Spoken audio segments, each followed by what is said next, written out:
The Powertrain Perspective podcast is sponsored by TransStar Aftermarket Solutions. Well, good day and welcome to Powertrain Perspectives. I'm Bobby Mace. I'm the publisher of Transmission Digest, and today I want to discuss a little bit about valve body repair, valve body diagnostics.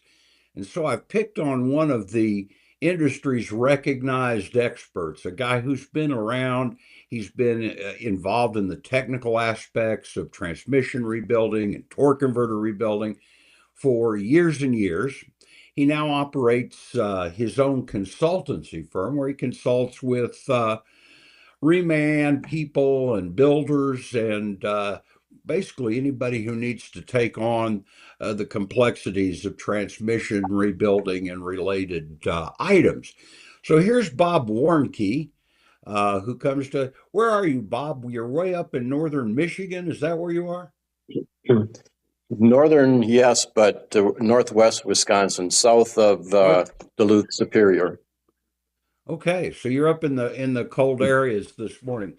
Well, I get a lot of inquiries, both from our website, phone calls, etc., from people who, most of them are general repair facility people, and they've taken on a transmission project, and they've thrown a solenoid or two at it already, and now they're a little lost, and they don't seem to have the tools that they need. They don't seem to have the expertise that they need.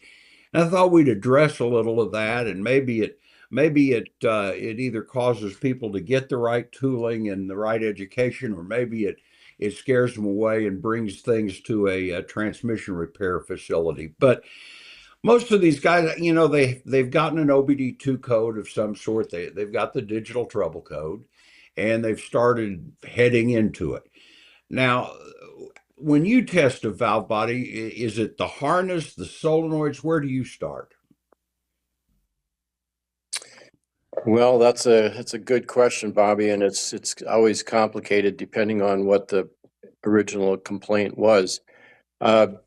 So, I guess to back up a bit, are we talking about the valve body is still in the vehicle and they're in the diagnostic mode, or is this the unit's on the bench and the pan's off and it's flipped upside down? Do you know what stage they're at? Yeah, well, in most cases, let's just start and assume it's still on the vehicle, and then we'll go with it's been dropped. Okay. Well, if it's still in the vehicle, then of course take your scan tool and go a little bit further where find out the root cause of the code. The scan tool is the most important thing. I mean, the solenoids today, they high speed, they're controlled in milliamps and tenths of a second and current draw. So even in backing up on that, battery condition in the vehicle, alternator output, frequency, grounds, all that kind of basic stuff comes into play first. And then after you've verified all the basics, then you go after the solenoids themselves. And there again, you need to know, operating parameters of the solenoids and all that type of thing. So manual control of the solenoids through a scan tool is really important today. A good test drive, cold and hot, is the thing that stands out, especially true for us up in the cold weather. So externally, the biggest thing is just the test drive with a scan tool, and your experience with the scan tool makes a big difference too, because if you don't know what you're looking for, you can overlook something. I know at one point you and I discussed the different types of solenoids one might find in the control system here, and talked about on, off, and pulse width modulated. And what differences when you're driving it through the scan tool? I guess it doesn't matter, but it does if you're trying to test individually. Oh yes, well it still does matter. Again, you need to be somewhat up to date on what's going on with the solenoids. So if you take the old solenoids, your on and off solenoids, those were rather slow, and you're just checking your resistance values and current draw and all that on the scan tool. Well, now when you get to all the way up to the 8 and 10 speeds, now it's the reaction time. It's the milliseconds of reaction, and then the like say you're talking about the VF variable force solenoids. That's internally in that is just a small ball that controls the fluid flow back and forth, and then the coil current against the force on that ball. So it's it's a balancing act. And now you get into the 10 speeds, and it's an LFS solenoid. It's a linear force solenoid.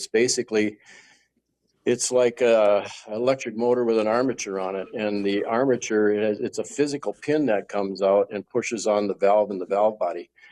So the differential between the hydraulic control and the mechanical control is it's really difficult to find that on a scan tool, and that's where all of this the solenoid codes, the adaption, the pun and the ton numbers, and all that kind of programming for the solenoid to the transmission computer, that's extremely critical today.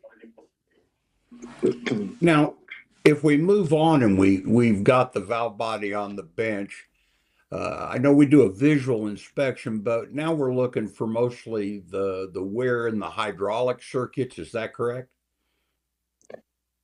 Correct. Right. So now again, starting out as to if the valve body is on the bench, it comes down. I would call it finesse. Every valve body comes apart differently. For these guys that have already been working on this type of stuff, they know that you do it the wrong way, and you got springs and clips and stuff flying all over. And if you're a novice and you lose any one of those components, that either means another valve body in a core or another new valve body, because those little springs and clips like to find the oddest places to hide when they're on the floor. So taking them apart takes finesse, and if you're not familiar with it, I guess if this is a DIY type of person, what I'd suggest doing is putting some type of shop rags or towels or something at the ends of the valve bodies, and then even over the top, because if you're prying out a clip, like I said, those guys like to take off. The other thing, I guess, depending on experience level, is clean them up first. Make sure they're clean. You can use solvent or brake spray. A lot of people use that, depending on the area of the states that you're in. So clean them up really well, dry them off, and then you can start an inspection. So inspection wise, it's just looking at it, all you're going to see is valves, springs, and clips and such. But when you start to take them apart, you're going to be looking for shadowed areas, contamination, and that type of thing that's hidden in the corners. So it's really a finesse item, I guess I would say, Bobby. And finally, let's look at the purpose. The professional shop guy is going to have a vacuum tester in all likelihood. Explain how that works, what it's going to identify, and how it makes the job easier. Okay, so a vacuum test is a step in a procedure that's done after the cleaning process. You have to get them clean in order to do that, because what a vacuum test does is it checks the tolerance or the clearance between two components.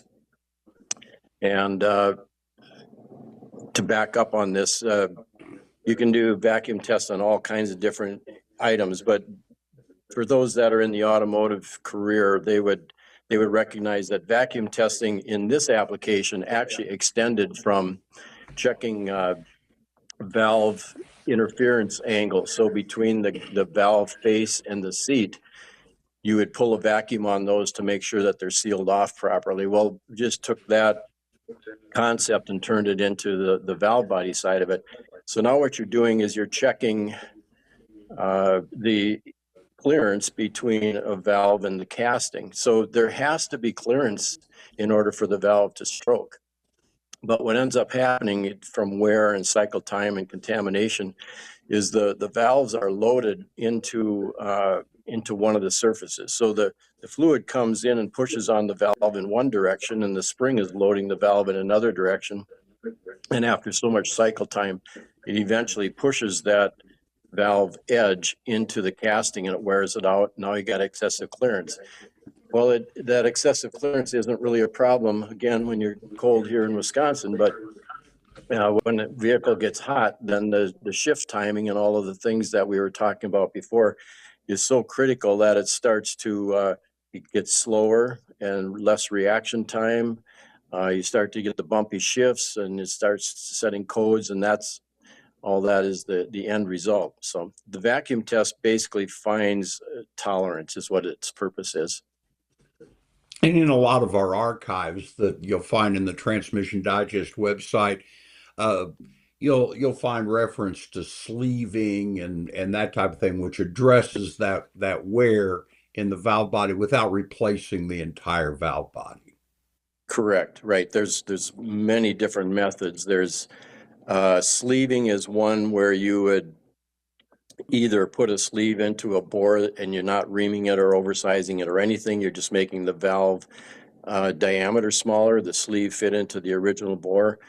And then you've got sleeves where you actually had to go in and ream the casting. Now we're talking aluminum castings here. You ream the casting oversized so that you can put in a larger diameter sleeve than what the original equipment was. So that again takes a process, some tooling, and the tooling can be rather expensive. But so that oversizing is one way of salvaging the valve body casting. Well, I think we've given them a good idea of the complexities. We haven't gone into a lot of technical detail, but again, we have the archives at transmissiondigest.com by transmission, with all of the expertise that you and others have written for us over the years.